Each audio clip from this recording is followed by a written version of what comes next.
पाकिस्तान से भारत जाने वाली सीमा कौन? मोहब्बत में पागल, कोई फ्रॉड या फिर रॉ की एजेंट? पबजी पर भारतीय लड़के के साथ दोस्ती रचाने वाली खातून घर की रही ना घाट की।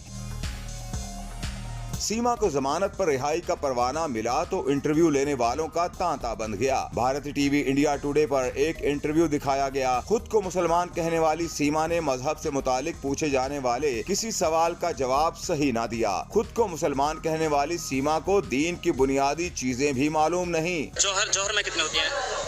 जोहर में 4। अब के बार कहानी में नया मोड़ आया है। सीमा कहती है कि वो हिंदू हो चुकी, अब वापस नहीं जाएगी। नई दिल्ली से 70 किलोमीटर दूर ग्रेटर नोएडा में मौजूद सीमा हैदर रिंद अपने 4 बच्चों के साथ सचिन के 2 कमरों के घर में मौजूद है। दोनों ने शादी के लिए नेपाल का इंतखाब किया और एक होटल में रहते रहे। दोनों को गिरफ्तारी के बाद भारतीय इंतजामिया ने जमानत पर रिहा कर दिया है, जिसके बाद वो कई रोज से वायरल अपनी मोहब्बत की कहानी मीडिया वालों के सामने दोहराते हुए उनके सवालात के जवाबात दे रहे हैं।